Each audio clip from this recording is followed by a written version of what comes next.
they built it, but we can assume that they're, like you go into, again, in the airport, you have an office of the customs, you have an office of security, you have an office for other authorities, so this is pretty much how it was.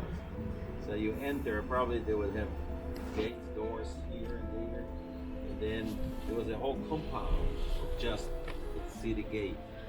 So very, very important, not only for security, but also this is where the elders would sit and judge people. This is where you meet people. So this is today is the city square or something. In those days, the city gate.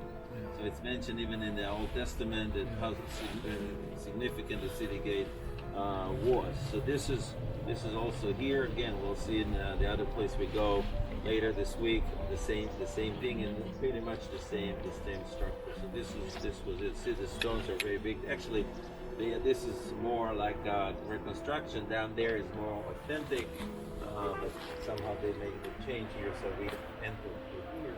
But you see that this place controls the valley. So we'll speak a little bit more of the surrounding. By the way, this is to give the whole structure more flexibility. We have in this country about 200 earthquakes each year. Not major, but you know, thousands of years we have many modeling.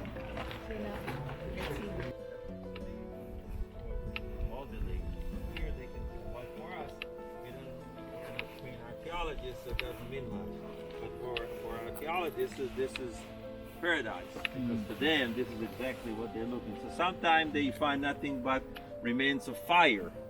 So they assume that their city had been burned down to the ground. Sometimes they find some stones one on top of the other, or some destruction, so they know what happened. They go to the Bible and try to match the biblical event with the archaeological finds.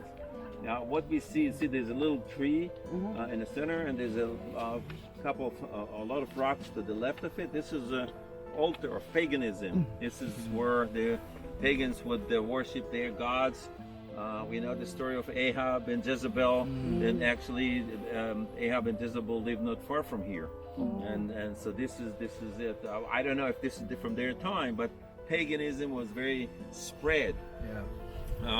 Because the Israelites who lived here were surrounded by all kind of nations who were pagans.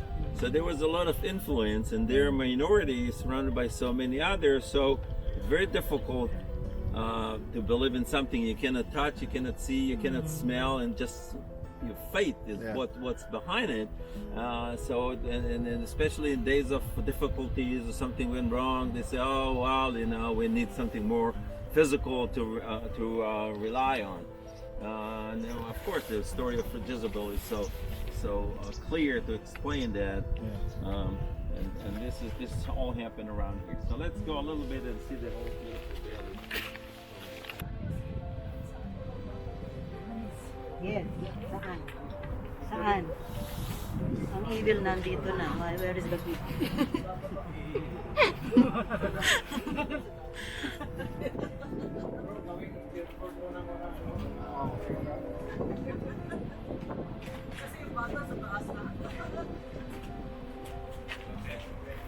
Finish with the photo, take photos, and then go. Jordan River is not far from here in that direction. The north is there, south is there. This is Jerusalem. This is Mount Gilboa, or part of Samaria. And if you continue in this mountains, you're going to find yourself in Jerusalem. You continue south from Jerusalem, Bethlehem, Hebron, Beersheba, in the desert. So we are right here.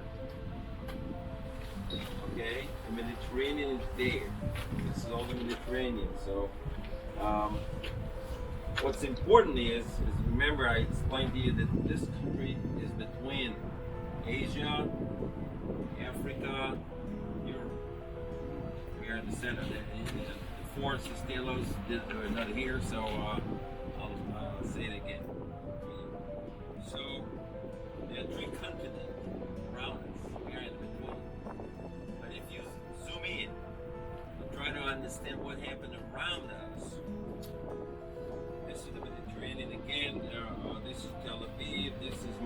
where we were in Caesarea, somewhere around here. We drove a little north and then through this valley. We came, no reverse, this is just to, we don't have reverse, but this just want to show this is where we have valleys or something like this. But this is the road connecting Europe and Asia with Egypt. Remember the big map I showed you? I don't have it here again. So, most of Israel, most of this country is mountains. You can see here, you look around you, what do you see? Mountains. Now, even today, but more of it in ancient days, it would be very difficult to travel through the mountains. You wanted to look for an easy road, and then you would look for valleys like this. Now, this is all sand. So they had to walk close to the Mediterranean and also where they could find water. They could not continue north on the other side of the mountains here, but they had to go through this valley. So the other advantage of this valley, it's very fertile. See, this every inch is cultivated because there's quite a lot of rain here. If you go south, there's less and less and less rain until you find yourself in the desert. It's very important. So this junction here, you see there's the road coming from here, there's another road coming from there, there's a road coming from there, and there's a road going that direction. It's extremely important. Always been. And if you go to the right from there, you find yourself in a narrow valley. Now it's a wide highway. But not long ago, maybe 50, 60 years ago, this would be a narrow valley. So we know from the ancient Egyptians who came here almost 3,500 or more years ago, it was very scary for them because the military could not move in its formation. They had to go one soldier after the other. So if you would ambush them from the mountains, you could win very easily.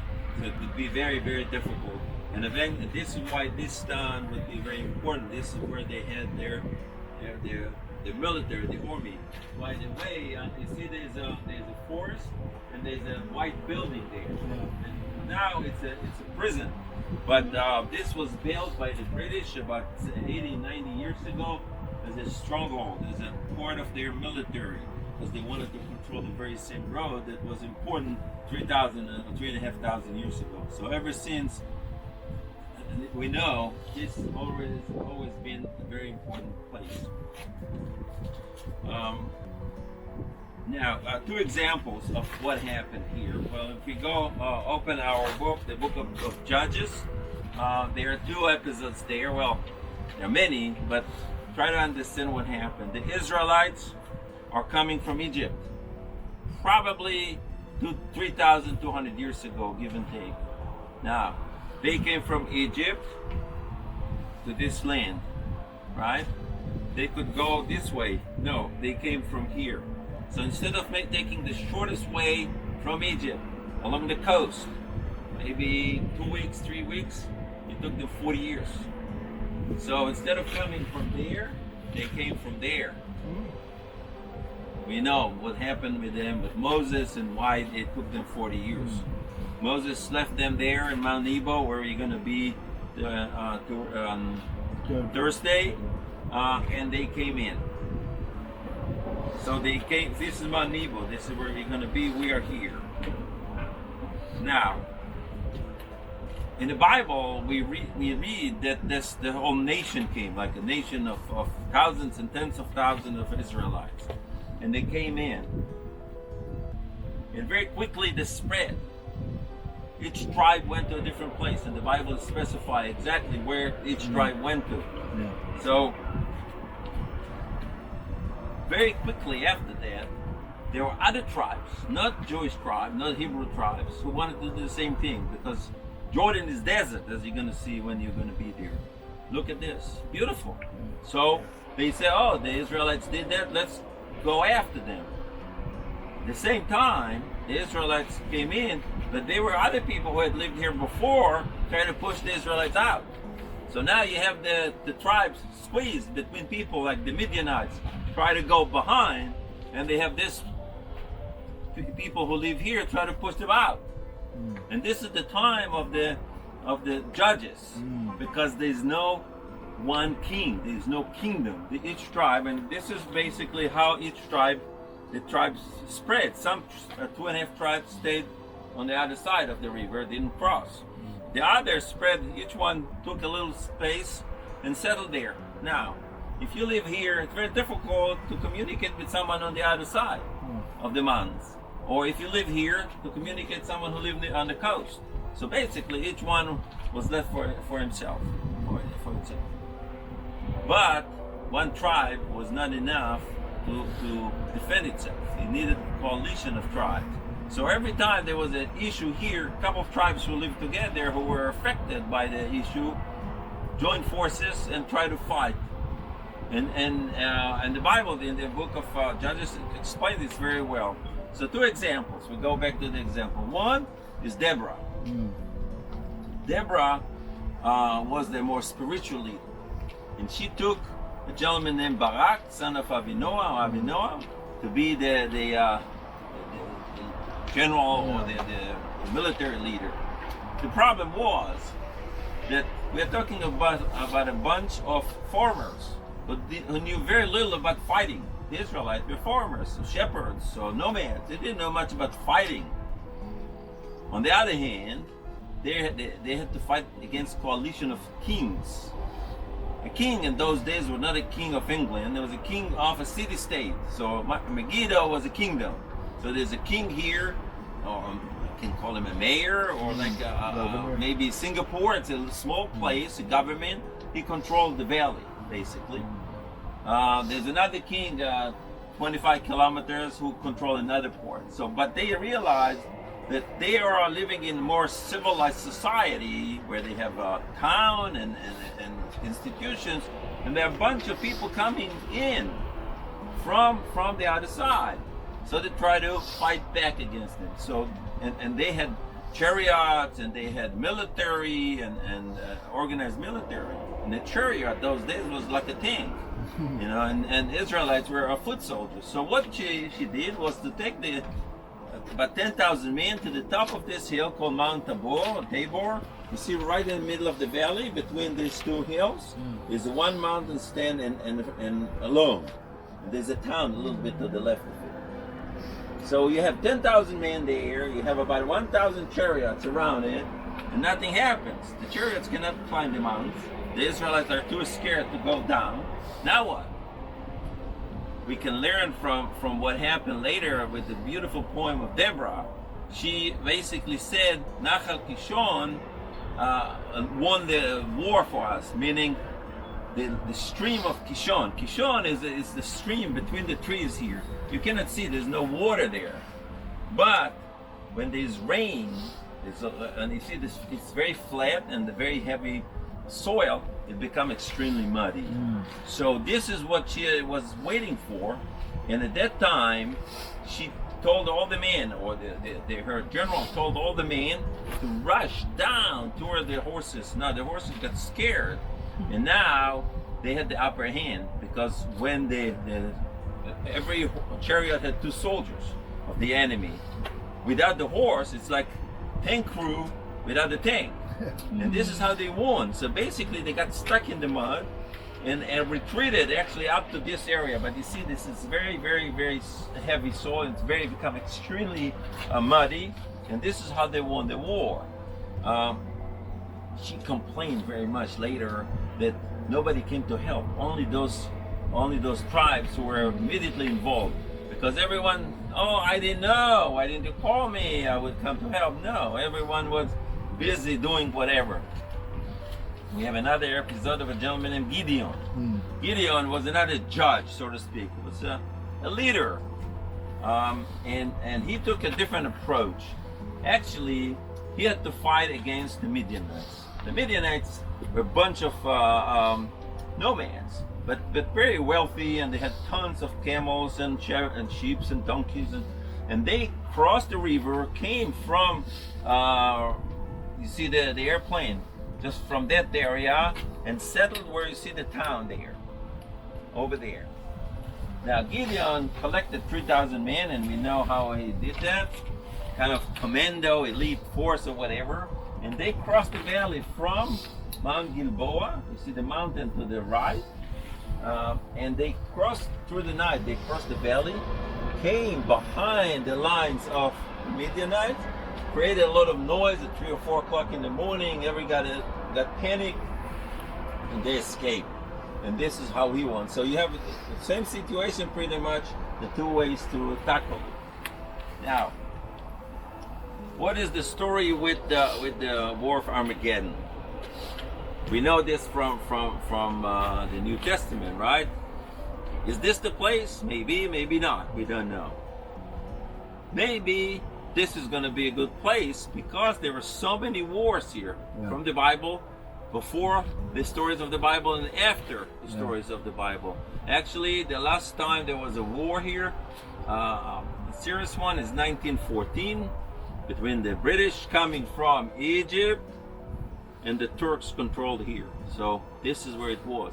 The British General Allenby, very famous, very knowledgeable of the Bible, when he returned to Britain with all his victories behind him, he asked to be called the Lord of Armageddon because he knew the value of his winning the war here, and he knew how many battles had been fought around here. Now, the idea of the fight of Armageddon in Judaism, they don't call it the fight of Armageddon, but the idea comes from a group of people we are going to meet on Saturday when you come back from Jordan, and we visit a place called just a second, a place called Qumran. There are people there, which would talk a lot about them, who realized that something must be changed in Judaism. Something was not right. A lot of corruption. People lost touch with God. They said that they believe in God, but actually all their actions were everything against that. And they said pretty much it's enough is enough. Something has to be. And they came up with the idea, or with the vision, or with the hope for what they called the fight between sons of light and sons of darkness. And they said this is what's going to happen. Actually, they took the idea from Ezekiel, because Ezekiel said there's going to be a fight at Gog and Magog. This is the word in Hebrew. It's more like a mythological thing. We don't know exactly who exactly he was talking about, but he said the Jews who live in exile in Babylon, which is Iraq of today, actually were surrounded by this impurity, by life that was very much against what the Jews came with from this country. So God wants something to happen. So the war is act of God. It's not because circumstances actually created it. God controls everything. If something happens, it happens by the hands of God. It creates a lot of problem in Judaism, especially after the Holocaust, when 6 million Jews were murdered. Most of them people who love God, who believe in God, worship God, and even children. So you may say about older people who are corrupt, but the baby who is 2 years old or 2 days old is pure. But so it's a lot of Jews until today try to understand what went wrong, what happened. The simple solution in Judaism, it says we are human beings. We cannot understand God. So if we think something makes no sense because you are a human being, it makes no sense to you. It makes a lot of sense. Maybe, maybe not. You will understand. Most probably never. But again, some people say, well, I accept it. Some people say, no way, I cannot accept it. So this is it. I'm trying to explain to you what people think, not taking side, right or wrong. So this is the place. Now, if you look at the mountain there behind you, this is Nazareth. This is the modern Nazareth. and we're gonna be there maybe tomorrow, and we'll visit all the places. So, but you can see that Jesus knew about this place. He saw this place. He knew the Bible very well. He knew what happened here. Everything that was here. The mountain in the front called Mount Tabor, according to tradition, it's only tradition, is the place of the Transfiguration. This is basically marked the end in a way of the mission, so to speak, of Jesus in the Galilee. So after that, he actually continued to Jerusalem. So we'll talk all about it when we'll be in that area. Problems with other tribesmen and other shepherds, and they're always fighting for water and wells.